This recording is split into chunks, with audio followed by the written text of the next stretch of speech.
Rich Greenfield. I'm joined by our four distinguished panelists. We've got to my left, and we'll go down in order, Chris Van Abima, who is Associate Director of Video at Bell Media, Alexander Kish, who is EVP of Business Development and Affairs at Vivo, John Klein to his left, founder and CEO of TAP TV, and Sterling Profer, who's Head of Digital for Vice Media. So we've got a whole group that's kind of all focused around how video is evolving. I thought a great way to kick it off, and I'd love to get each person's opinion as we look at, we've got today, Verizon's out buying AOL. We've got tremendous changes in the video marketplace. Disney suing Verizon over rebundling. We've got Sling TV. Charlie Ergen was talking about how consumers love, how they've seen a surprising adoption so far of Sling TV. There's clearly big changes going on in video. But I thought as a great starting point to get each panelist's opinion, what do you think the consumer actually wants? Like, what is does the consumer want smaller bundles, different bundles, no bundle? If you're sitting there as a consumer, and maybe Chris, you start off with maybe the Canadian perspective, and then we'll move into the more of a U.S. perspective. But what do you think consumers want? So I think beyond anything else, consumers want choice, right? You want the content that you're most interested in on the screens that you want for a reasonable price. And in some cases, that price is a subscription fee of some kind, whether it's bundled or not, or bought over the top. And sometimes the price you pay is how much advertising you're willing to sit through to consume that content. I think easy access to content, get out of the way wherever possible, and keep it easy to use. Choice, content is king, and from a customer point of view, choice is king. Yeah, I mean, I agree. I think the customer wants it all. I think they want it. Do they want to pay for it? I mean, Vivo's a free service.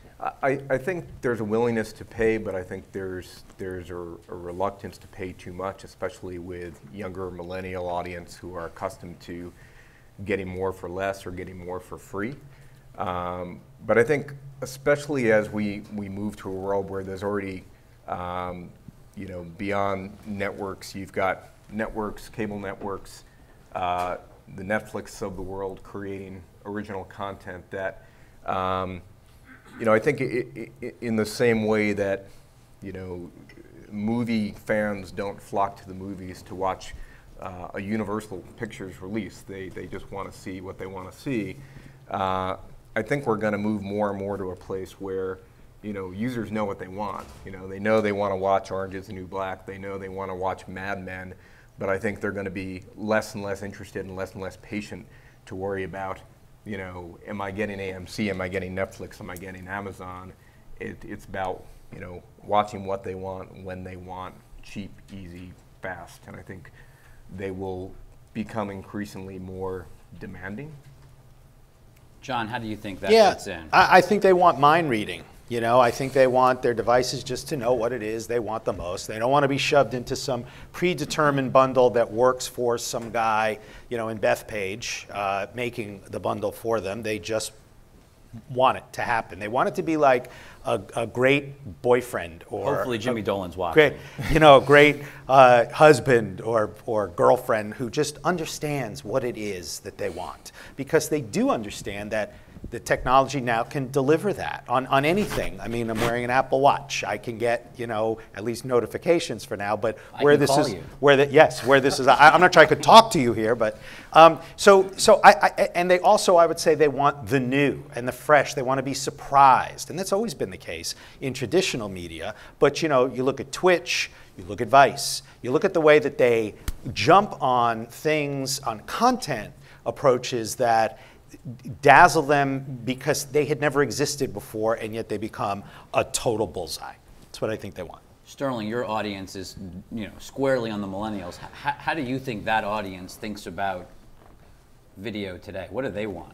I think everything that everyone said I agree with. Just to piggyback on what John said, I mean, they would, when the capability to understand them exists, then if you don't, you're actually at a disadvantage. And you can understand them through technology, and you can understand them by just knowing who they are and just actually, you know, I mean, there's actually a way to, you know, build experiences that are great for users deductively or inductively through sort of personalization and algorithms and data and all these things. But there's another way to build audiences, which is proactively by having a really well-defined brand and being able to sort of, you know, reinforce that with every single piece of content that you put through. I think in a lot of ways what users want is simplicity, and that simplicity can come in a number of different ways, but it's either through the service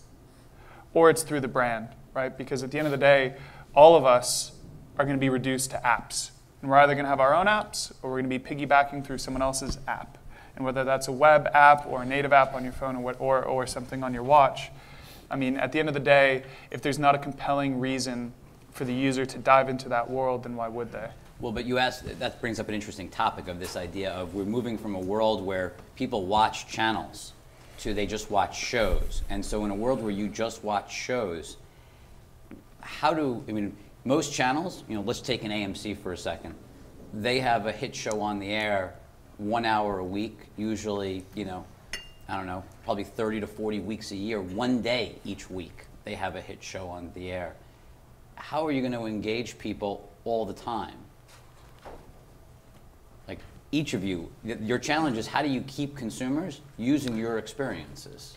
Yeah, and we think that it's even going to go beyond watching one show on one network. Our company, TAP, is built around watching one person. You know, we build networks around individuals. And when that happens... Why don't you give them an example so they get the context? We run the Sarah Palin channel. And the biggest supporters of Sarah Palin who want to feast on everything she has to say about everything and who want to see glimpses of her life behind the scenes can go there and just immerse themselves in her world. And they pay $10 a month to do that. And that's more than Netflix costs per month. And that's because although Netflix has all that, they don't have this, right? Her channel is the only place where you can get more of her than you could have ever dreamed. And we've just launched our 4th channel.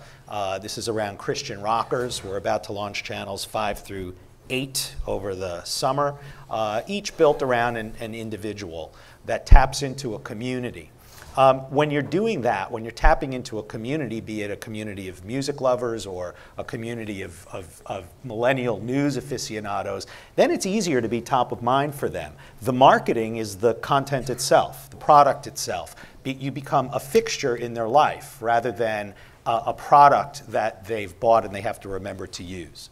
So the comments that we get from our subscribers are, I cannot wait to get home and lie back and fire up my Roku and watch your channel, or my channel is how they think of it. I was at the upfronts earlier this week and seeing medical procedural after medical procedural, thinking, you know, it's really hard to get mind share in today's landscape. You've got so much content.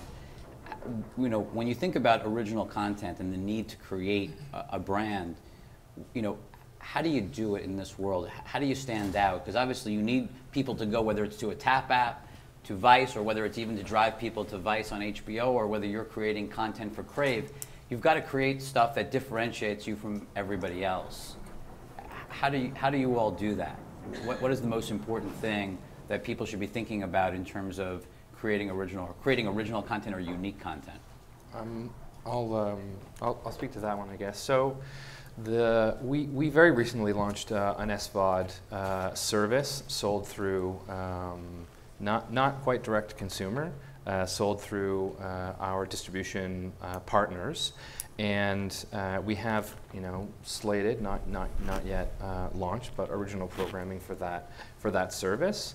And I think what you're going to see a blend of original content that speaks to your brand with your voice and serves the demographic that's interfacing with your service. And you're also going to have the big studios that make loads of fantastic content that's in demand. Your content, being an original content creator and owner, is going to become more and more important. But I think you're always going to have a mix of licensed hits that everybody wants to have available, as well as the unique content that you can use as a differentiator. I guess that plays somewhat into Vivo's model of you have a lot of content from other people called musicians who create lots of content every day for you, and you license or syndicate out, but you also are creating your own programming now.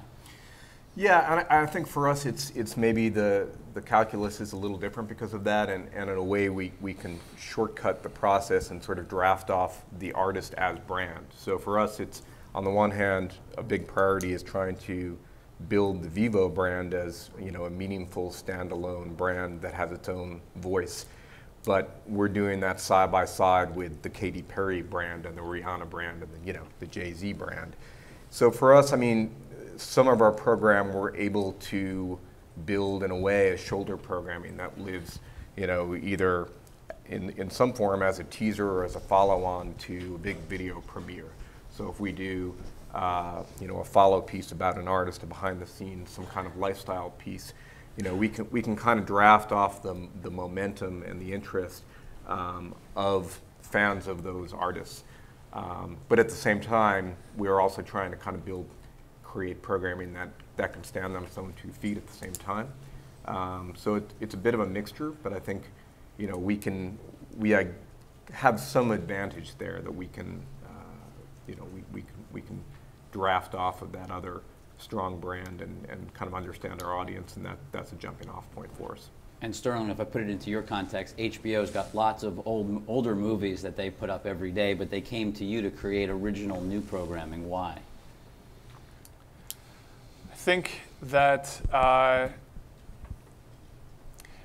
you can see is that there we go.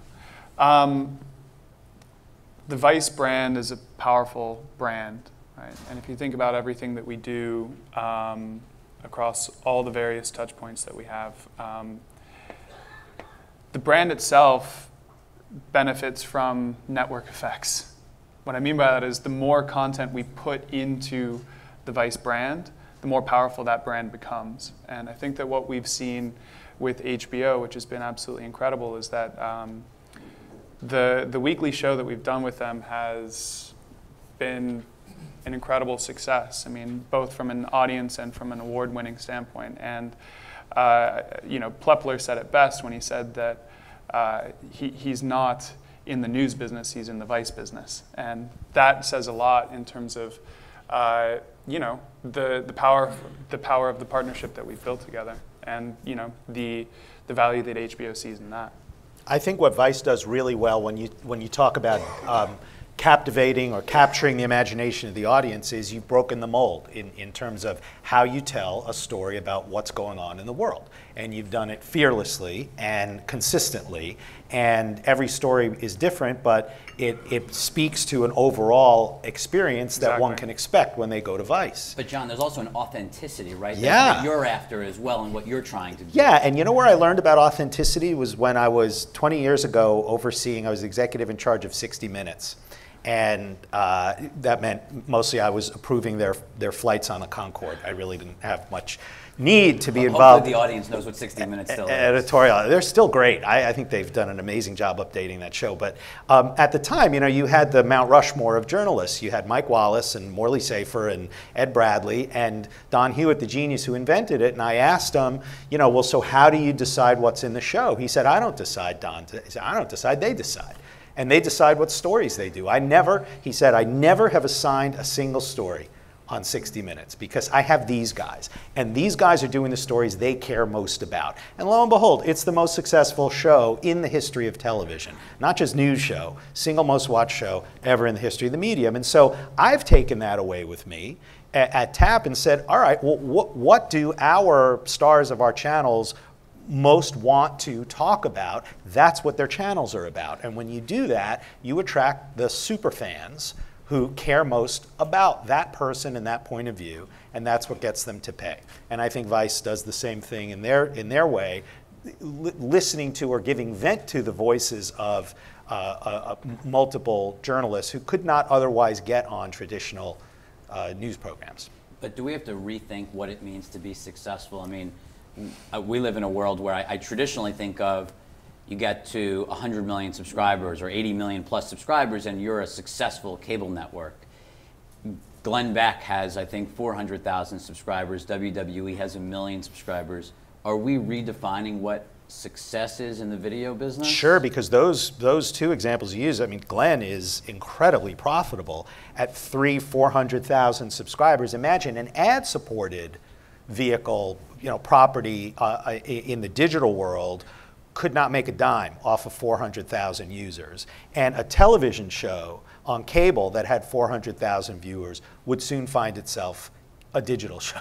It would find itself canceled. So, to have these different economics and the ability to generate tens of millions of dollars in profit off of that base redefines everything. How does Crave fit into that, or how you think about over-the-top video?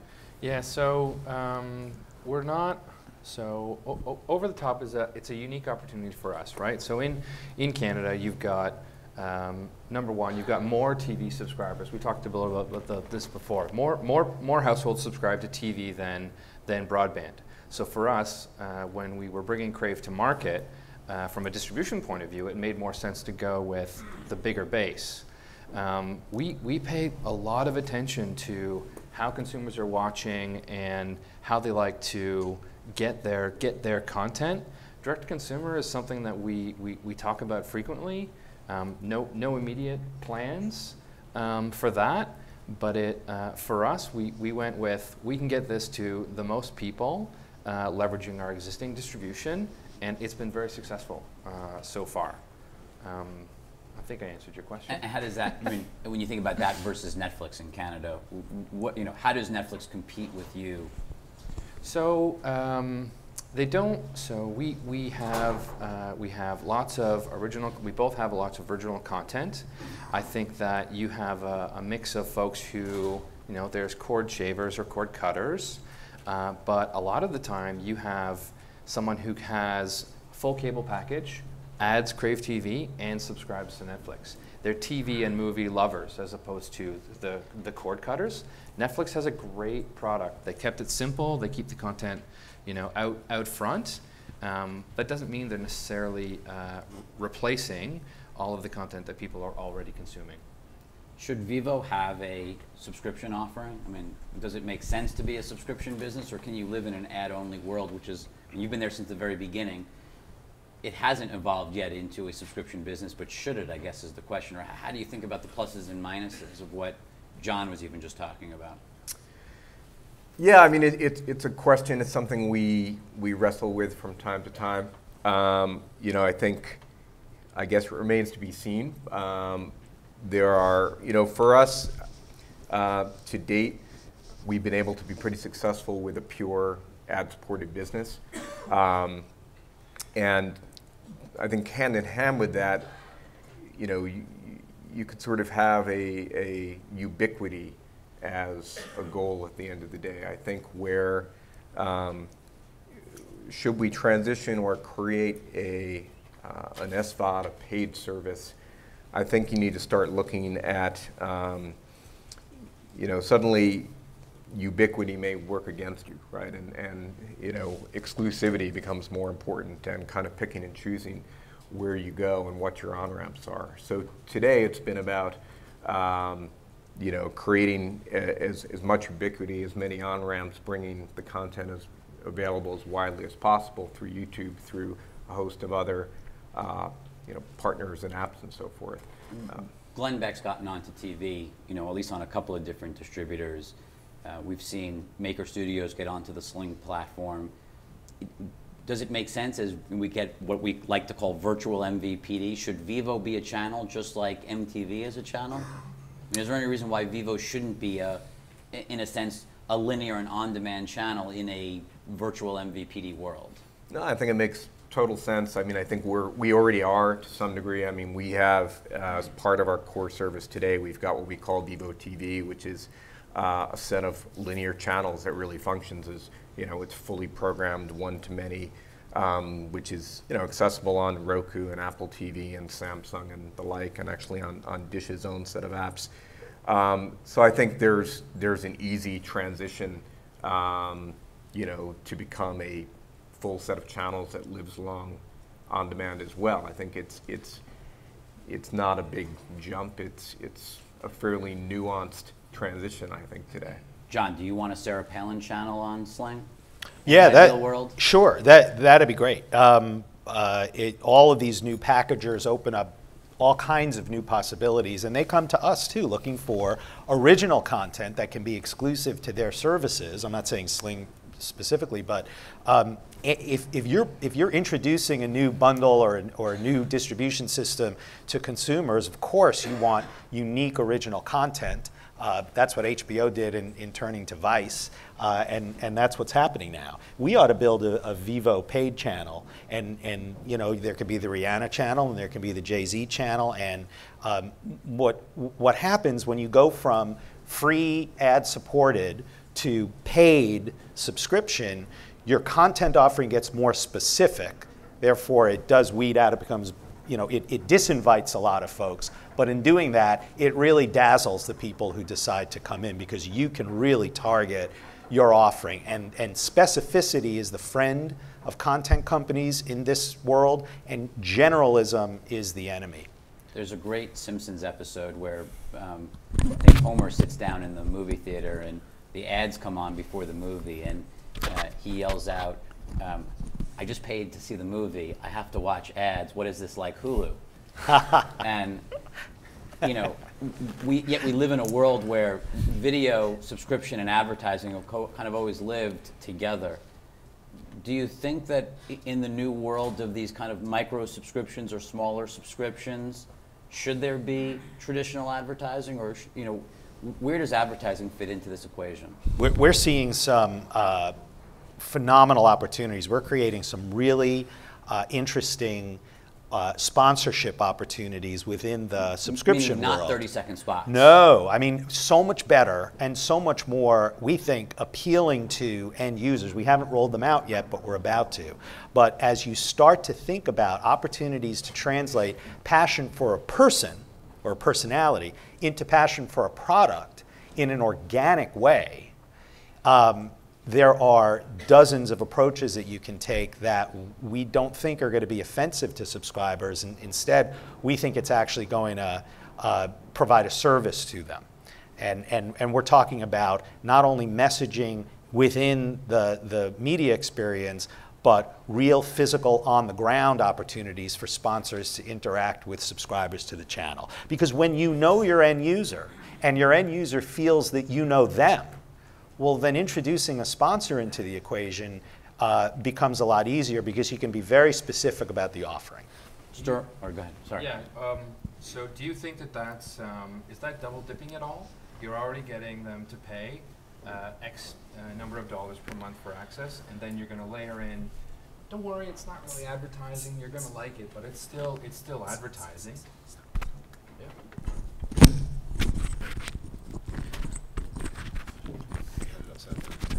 I'll be right with you. Technology. See, if that were just a series of ones and zeros, we'd know. All right, can everybody hear me now?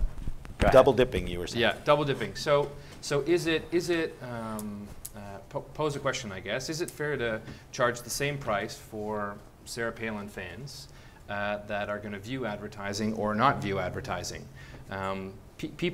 Consumers are willing to pay. They're willing to pay for the content that they love. At what point are you going to push it over the edge that that cost is now too high, when they're paying with enduring advertising and they're paying with, you know, direct out of their pocket? Yeah, I mean, I subscribe to The Economist, but I see ads throughout that, and I'm not offended.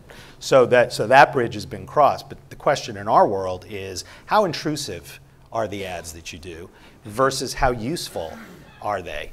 And do they even seem like an ad? I think that there are many ways to introduce sponsors into the subscription ecosystem without it ever feeling like an advertisement. Sterling, what's the best example of what Vice has done with a brand? If you were to pick one just great example of what you've done. Wow. There's so many good ones. I would point to a recent example of a partnership that Vice News actually did with Skype. We partnered with Skype to enable Vice News to tell stories that we wouldn't otherwise be able to tell, and to introduce new formats that we otherwise wouldn't be able to create. And it is only through what they actually enable for us that we can accomplish that. And so when I was listening to this discussion, I was kind of thinking about what I think are essentially 3 thresholds that you have to think about when you're introducing any kind of barrier to content, right? Whether it's advertising or some subscription. I think that there is a value threshold, right? They need to think that the offering is valuable enough. I think that there is a patience threshold where people need to actually think that waiting through whatever block there is, whether it's an authentication block or whether it's an ad block. And then I think the third thing is, I'm actually blanking on it. So it's trust. It's trust. I mean, as soon as you sort of lose the trust of your audience, they have endless numbers of alternatives, right? And so if you think about what John's saying in terms of if the ad is actually additive to the user experience, then that's great. But as soon as you compromise trust, right? As soon as Sarah Palin compromises the trust on her channel, people are no longer going to see that same value there. So I just think that thinking through those 3 sort of thresholds and making sure that any kind of hindrance to consuming the content that you introduce, if it passes those 3, I think you're in pretty good shape. And I think that the audience is sophisticated enough to understand, and frankly, there's enough content that isn't great out there that people understand that creating great content doesn't rain down from the sky. The money has to come from somewhere. And I think that's true even in a purely ad-supported experience, right? I mean, I think it's even more so where you've got that as a barrier to in a paid experience, right? The threshold is higher, but I mean, I think for Vivo, when we go about creating, call it branded entertainment, and to my mind, it's more of a spectrum, right? But it's not necessarily you've got sort of branded entertainment and pure editorial, but there's this whole range of integrations, call them, and your audience can really sniff it out when it feels like a cheap ad, right? So even So what have you done that's really interesting? Like, give us an example of something that Vivo's been able to pull off that doesn't feel forced, where you actually maintain viewer trust. I mean, I think we have a long-running partnership with American Express around unstaged series of concerts where we bring together big-name movie directors with big acts and put them together. And American Express has been a partner with us for 4 years on that. And it's while there's a media buy on it, and so you'll see American Express ads running, but within the content itself, there's a certain amount of branding, there's a certain amount of messaging. There's, Amex is able to offer this as a benefit to their members through ticketing and early access, and they've been able to build up, a brand association with the program. But, I'd say it's more along the lines of, the JVC Jazz Festival, right, where the brand just becomes sort of synonymous with the content. So American Express Unstaged, the Unstaged brand, has become an American Express brand, an expression of American Express. But I don't think it's something where that no one's holding up the Pepsi bottle. When you think about how we evolve in the cable universe or the cable set-top universe, we still live in a world where set-top boxes still dominate, kind of very old-school set-top boxes. How do you integrate all of this over-the-top content that's proliferating? Should it all be integrated into the set-top box? Or should it be, right now we live in kind of this weird world where there's a cable experience or cable satellite experience, and then there's a separate HDMI port for what I would call everything else. Does that change? Should it change? Where do you think we are in that transition? Because there's a lot of OTT content that's exploding right now. Some of it's sitting on this panel. Sure. I think there's still users that have patterns of consumption that we need to maintain and serve. there's a significant portion of the population I mentioned earlier, like more homes subscribe to TV in Canada than broadband. The set-top box, dominant in terms of VOD consumption for any of the networks of programming that we make available. And for some of the other over-the-top options, it's okay if you have to switch to HDMI 2. Maybe at some point you want to blend those worlds together, so there's really just one place for it to go, or for users to go to get their content. But for right now, you're seeing patterns of consumption on the set-top box differ a little bit from patterns of consumption when you're on a Chromecast or an Apple TV or through the other input on your TV. But is there any reason why a Netflix shouldn't be an option on a on a Bell set-top box, or is there any reason why they shouldn't all be part of the same experience, so I can get to whether it's Sarah Palin channel, whether or not basically, should there be an open platform or should there be a closed platform, I guess is really the way of thinking about the world. Would that be better or worse as you look out? Well, so being the media company that owns a healthy number of specialty channels, I'll say that we've invested in the networks that distribute our content through the set-top box and our distribution partners.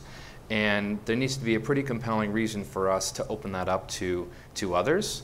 Now, being a digital guy also, I'd say absolutely. Like, I love watching Netflix, I love watching Crave TV, and I want both of those in the same spot. So I'm gonna give you a safe answer and say best of both. Do you think we're ever going to see Vivo on a Comcast set-top box? I think it's highly possible. I mean, I think the answer to your question kind of comes back to your very first Without question. launching a cable network, that is. I mean, like, obviously, if you launch a cable network, not like anyone on this panel is thinking about it, but if there were to, without it being your existing OTT experience that you have today, do you envision operators like Comcast and Charter and others basically enabling you to be on their set-top boxes? I mean, we've heard, rumblings about Netflix. Hulu's now going to be part of Cablevision's set-top, but it still seems like very, very early days for this. Personally, I mean, I think it's an inevitability. I mean, I think going back to your very first question of what does the consumer want at the end of the day, and I think based on everyone's answers to that, I think that the consumer momentum will ultimately push the industry towards a fully, you can on the one hand look at it as a fully integrated experience or a fully disaggregated experience. I think it's a little bit of both. But to John's point, the user just wants what they want, right? They want someone to know what they want, and I think they will, as I said before, I think demand ultimately. There are going to be enough ways and enough shortcuts to get what they want, and I think we'll see that momentum happen actually very quickly. I mean, I think if 2 years ago I wouldn't have thought where we are today for another, call it 3 years. So I think referring to this kind of the fraying of the bundle, yeah, kind of where we are right now. Yeah, I mean, to my mind, that's actually happened much more rapidly than I would have anticipated. So I think we're going to be there a lot sooner than I would have thought. So if you're, I'm sorry, go ahead. Go ahead. No, go ahead. The question that I have is, so you have cable and satellite television service providers, and they play that aggregator role, right? They bring all the content providers together, and now you're starting to see a lot of niche or niche, as I have been corrected several times while here. Which one's correct? I always say niche. I'm going with niche. All right. But you speak French, that's why. Not well, but okay. Is it the cable companies and the satellite television service providers that need to play that aggregating role to include, under the tent, and maybe as alternatives, you can get Netflix or Hulu or TAPS or Vivo, as well as HBO and ESPN, or in Canada TSN? Or is it their role? That's the new role that they need to fill, or is it Google or Apple that's going to be that big tent that everyone's going to go to get everything in one spot? Who's going to bundle the unbundled? is the question that I had. And is bundling even necessary? I mean, apps may be upending the whole MVPD model because everybody's getting pretty good at going to OpenTable when they want to make a lunch reservation, or they'll go to Vivo, to that app, if that's what they want, and you know, they're not very perplexed by it. So if you're an MVPD, you're sitting there, you're in the consumer business, why on earth would you not want to be in the business of providing your end users exactly what it is they want, whatever that happens to be? And if you don't, they may end up really not needing it that badly. Our first channel that we launched, New Life TV, which is built around a Christian radio host who's got 2 million listeners, and probably none of them are you. But they're spread all across the country, and they worship this guy, Steve Arterburn. He's phenomenal. And the #1 request that we got from all of his subscribers when we first launched, and these are people primarily 45 to 60 years old who subscribe to the channel, #1 request was Roku. They all wanted to be able to go home and watch this video that they're watching on their phone or their tablet during the day. They just knew intuitively that this is TV, yet it's not available on their cable box, so they want the Roku app. And many of them bought a Roku box for that purpose. Many of them already had Roku. Why do you want to be giving that business to Roku? The challenge is that out of the $70 that I pay my cable operator every month, and I'm sure many people pay way more than that, but if you just look at kind of the average video bill in the country, they spend roughly 35 to 40 of that on programming, and the rest is profit. The question is, in this OTT world, how much profit will there be to make? You know, I don't think Netflix is going to give a margin for selling. They'd love to be on this platform, but if there's no margin, they're happy to be on Roku, where they don't share in economics with Roku. Mm-hmm. And so the challenge is the traditional ecosystem makes this very substantial margin on reselling and basically repackaging, to your point on bundling. Will there be a profit to package in a Vivo channel, or are they just doing it for free to drive broadband? That's going to take a while for them to understand that they're just going to make less money in this new world, and that's going to be an interesting transition. Yeah, unless they make it up on usage. Which, you know, unclear in a net neutrality world how much they can charge for usage. Right. But we've gone almost 40 minutes and we haven't brought up the word mobile. And I thought, you know, to have an OTT panel, it would be a disservice to not talk about mobile. So, Sterling, why don't you talk, how much of Vice occurs on mobile? Over 50%. Over 50%. And you know, on a on a platform by platform basis, that number varies. And also, I mean, you know, I think that we are moving to a point now where mobile has become dominant enough that we probably need some further classifications within what we consider mobile. What do you mean by that? Well, just simply between tablet and handset, essentially. And then ultimately, you know, watch, and then pretty soon car.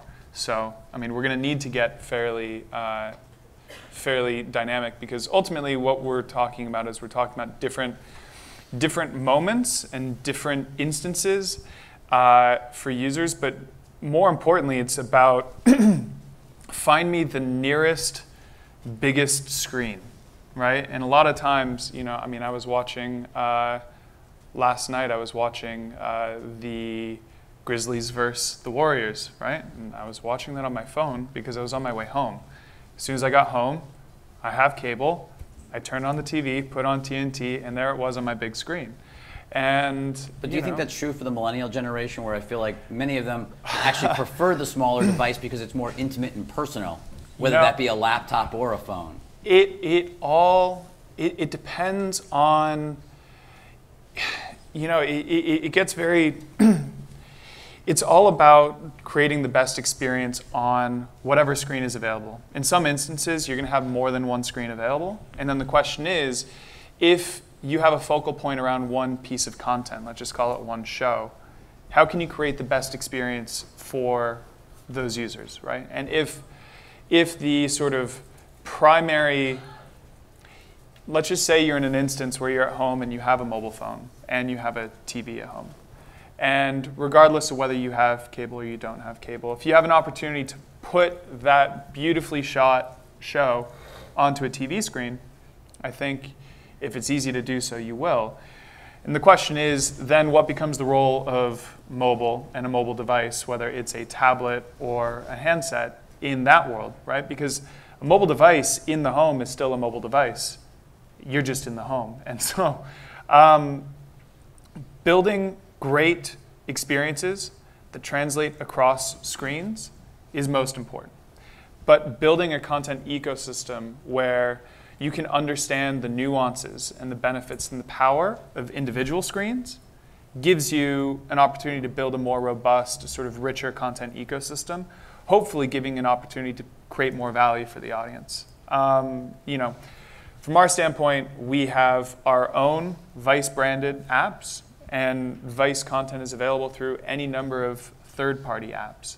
And so our role is to build the most compelling experience and ultimately the simplest, easiest to understand experience for the users, because, you know, as was said earlier, the days of you know, the days of biz dev deals not having to be held accountable to the audience are kind of over, right? And so at the end of the day, the user can call bullshit, and they will, and they are.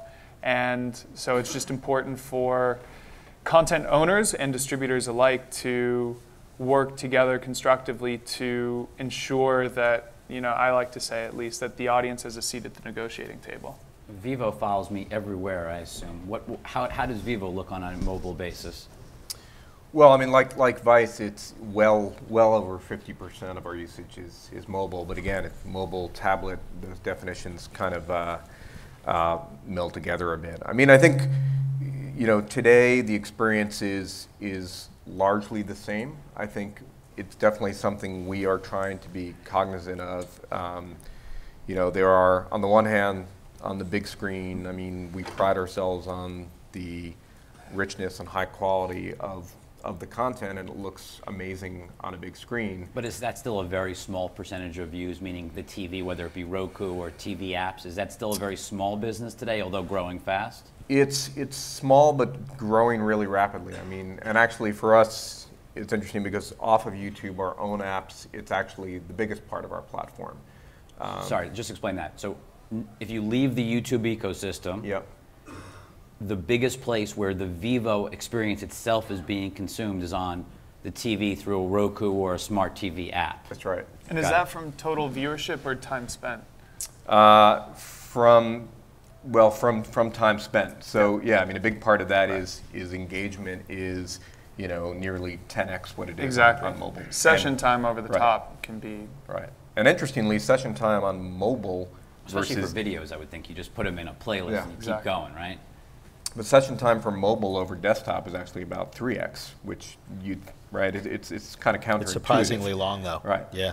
But I think, you know, the opportunity on mobile is, you know, what can you do to tap into the fact that it is mobile, that you may know where your person is or what they're doing, right? So not in a kind of Big Brother necessarily, like serving them specific ads kind of way necessarily, but are there experiences, are there more interactive experiences that lend themselves to the fact that you are mobile, that you're in one place or another.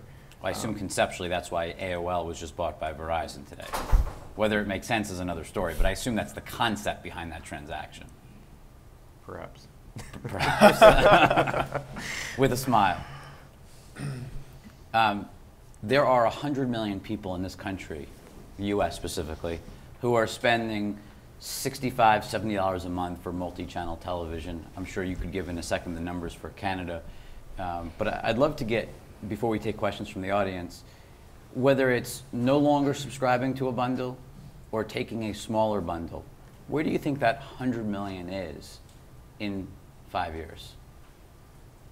I think it's totally up to the distributors and the strategies that they pursue. It could be 100 5 years from now if they'll embrace reality, and if they're stubborn, and if they try to parlay their position under the hoop, which is where they are right now, and ignore the people shooting three-pointers from out there, then it could be less than it will be less than 100, no doubt. Sterling, any view?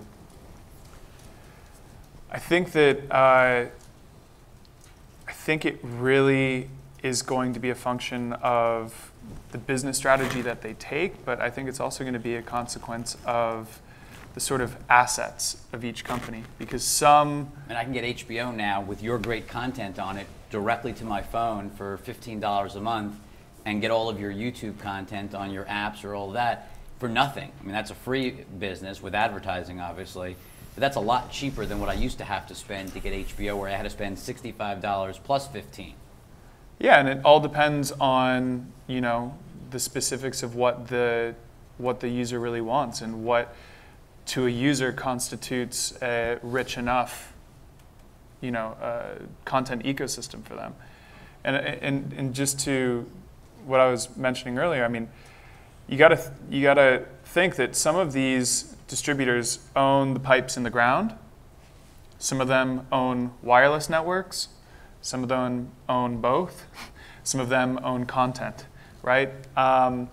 And the landscape is getting increasingly complex. And if you think about, you know, AT&T and DirecTV, you think about Comcast and NBCU, you think about, you know, Verizon and AOL. I mean, it's getting very, very interesting, and it's very, very complicated. And I think, again, I think the role of the content owner is to really advocate for creating the best, most seamless, most easy to understand content ecosystem for their users. And ultimately to just have a brand. Because if you have a brand, then it doesn't matter what touch point the audience is interacting with your brand. If they know what they're going to get, if it means something to them, then you can bring them in. And if you have to play in a world where, you know, there are subsets of your content that are either wholly exclusive or exclusive for a window. I mean, the windowing strategy between exclusivity between, you know, AVOD, SVOD, authenticated TV viewing, I mean, it's infinitely complex. I think that... And it just frustrates the consumer. It just frustrates the consumer. And I think that from a content owner standpoint, when you're thinking about the content availability and windowing strategy, you need to make sure that you are able to clearly articulate the value of what is available in which place to what user. And, you know, there's an existing paradigm, there are future paradigms, and I think that every single company out there that owns distribution is thinking long and hard about where they are now and where they plan to go. And there's a moment now where I think that it's just, you know, we all need to really work constructively together to try and create the best ecosystem. Where are we in Canada? How many homes take multi-channel television today? So we have 80 to 90% of Canadian households have paid television services, and broadband follows behind that by about 10 or 15%. We also have a more distributed population, so high-speed access is not the same in all parts of the country. I think, if we look at that, are 100% of the people that are paying somebody for cable TV today going to be the same number in 5 years? Probably not. But I think you're still going to have 100% of the people that are paying for content. They may have different ways that they get it, the same way they do today. You're going to have a bit of a realignment for where people are looking or trying to get the content that they want. Pay TV is evolving. It's not, exploding. I think that we're going to see some interesting mashups on our journey to get to bundling the unbundled. We'll see. 100% of the people that are paying for pay TV now are going to be still paying for it in 5 years. Just they may be paying somebody different than they are now. And more people who aren't paying anything will be paying as well. Why don't we take some questions from the audience? So Sterling, to get back to the audience, or we're talking, you mentioned before, so it's interesting, in the linear world, we press play, and if you guys started a channel, this is probably focused on the Vivo and you guys. So if you think about your content, right, potentially going to a Sling TV, how do you hold them accountable? The question is if you deliver your audience on Vice, right, you believe in that experience, that quality experience. Now, if you start distributing to Sling or whatever other services with a channel potentially in a bundle, how do you ensure that your content's going to deliver the same way or have that same experience that you have on your apps? So let me just phrase the question just for the audience listening on the webcast. So the question is as you see things like Vice move to platforms like Sling, and other virtual MVPDs, how do you ensure that the experience is what Vice is used to providing as an experience? Is that fair? Yeah, essentially, yeah. How do you hold them accountable? I don't know if I quite understand the accountability question, but if we are programming that block, if there's a a virtual linear block, and if you can break out into on-demand content, I think that the accountability is on us to program well, to understand the different audiences, to think about day parting in a multi-device ecosystem, to think about different ways to curate our content to create a really enjoyable lean back experience, and thinking about how you sort of create a sort of meta narrative between different pieces of content that otherwise are just purely on demand. And then if you have the right content available, I think that you're in a good place. And I think in terms of accountability, if I can take a stab at understanding, I think that's just a function of good deal making.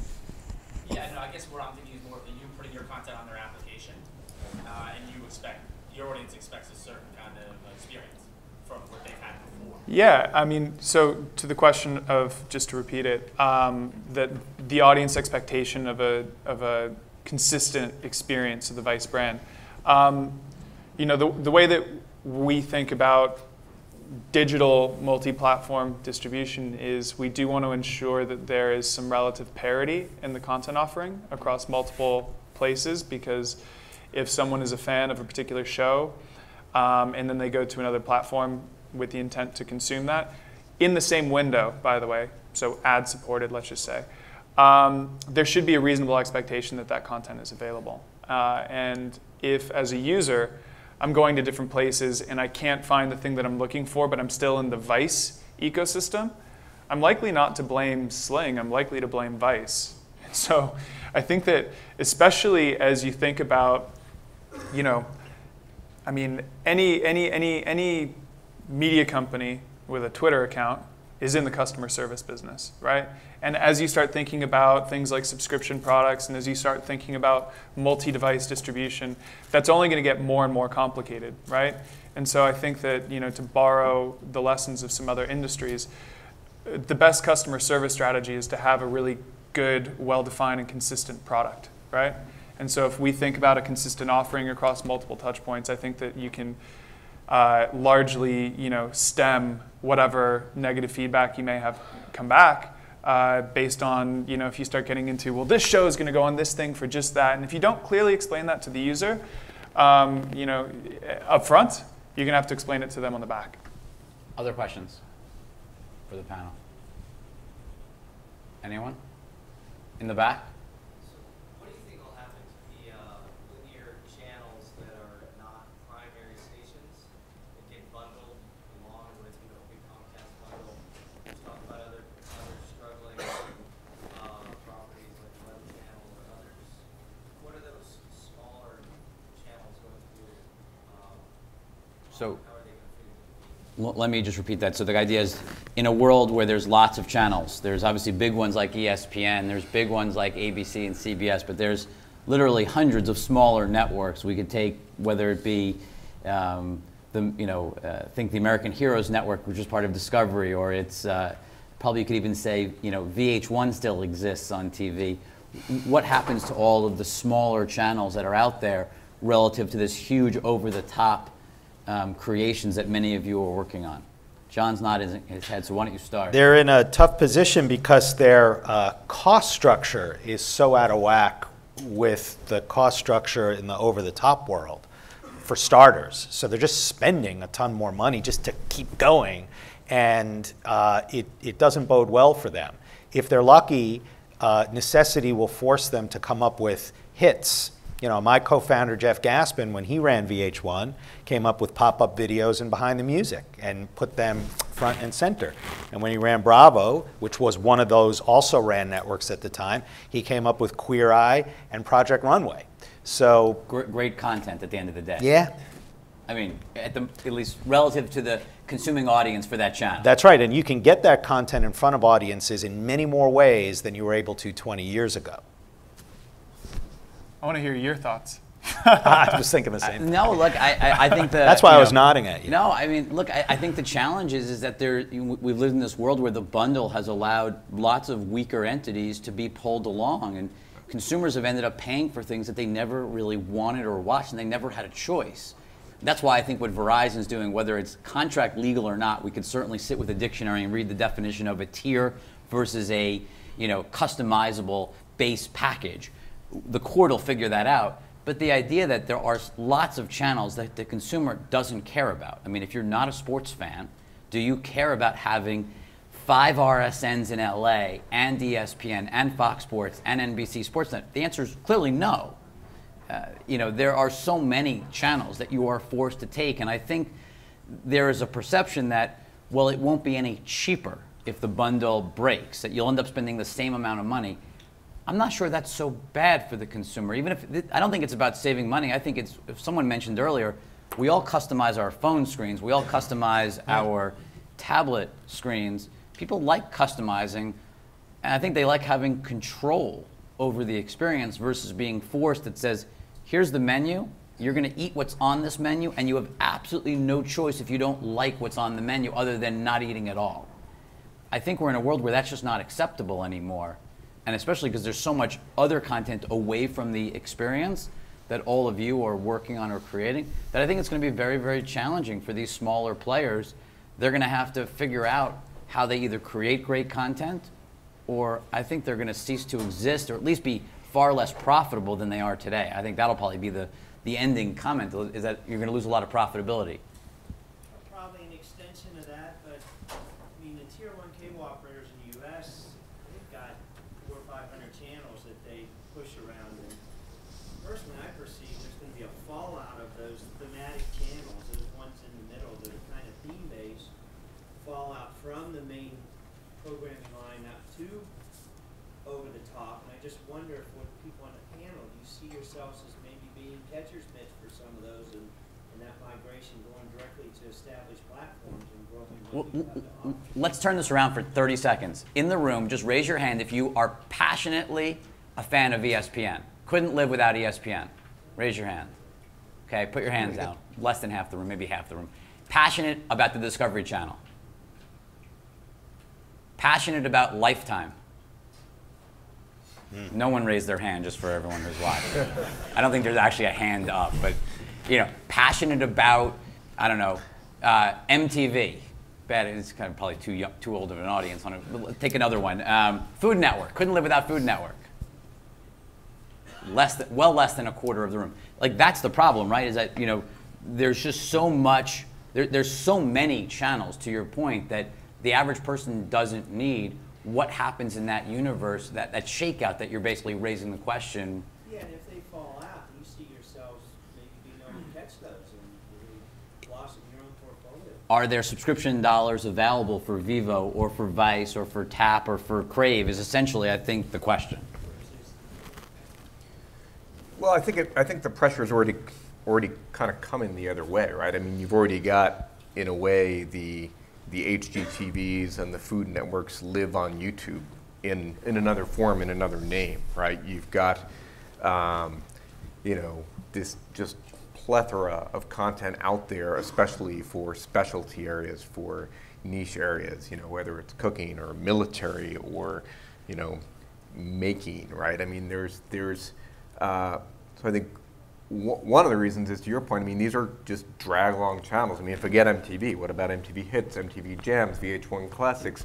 The 35 other channels that Viacom jams down the MSO's, throats.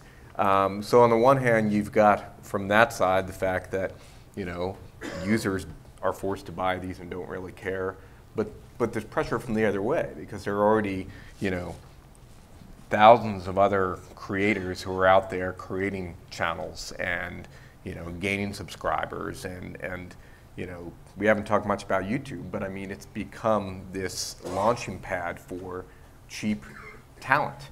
And how many shows have now launched, at least within the look, Michelle Phan's got a joint venture with Endemol now, and she's creating content well beyond just what she does for YouTube. One last question before we go. In the back, he's had his hand up for a while. The white. I was wondering,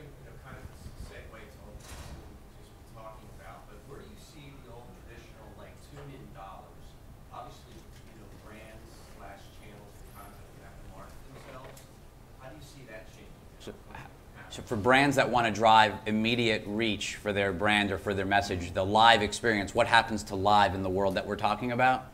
Yeah, not even so much live as it is just another venue, or people aren't watching as much TV, therefore they're not seeing as much linear tune-in spots that drive people to new content or upcoming shows and things like that. Yeah. What's happening now with that? I think Should we repeat the question? Yeah. So the question was, there's a show that you like on a particular network, and it's followed by something they think you may also be interested in. What's going to happen when all of these middle of the pack channels, so to speak, have their one-hit show, and the others that are filling the time are no longer available? I think number one, to think that linear is driving discovery is an interesting thought. I think you've got fragmented audiences finding content that they love. There are ferocious fans of HBO content, and it's switched to, instead of watching linear, unless you're trying to get the last Game of Thrones episode before it gets up on BitTorrent, or you can't wait that long, we're not sure, you're going to watch it on demand. And you're going to watch it when it's most convenient for you. Outside of major events like the Super Bowl or the Oscars, driving tune-in, I think, is while important for media companies that have broadcast networks, consumers are less and less consuming content that way. So content discovery happens on YouTube, or you may also like, or with how the great content will move from middle of the pack, and you'll have less networks with better content, and by extension, bigger on-demand libraries. That's going to force brands to figure out new ways to reach consumers, which is exactly what companies like Vice and Tap and Vivo are working on, is new branded experiences that go well beyond the 30-second spots that, to the gentleman's question, are just not being watched anymore. That's why we build channels around personalities who have rabid fan bases who are hanging on their every word on social media. So all Sarah Palin has to do is say, hey, I have a channel now. You should go check it out. And there they go. And with that, I want to thank our panelists. We're out of time, but I really appreciate everyone coming and listening. Thank you.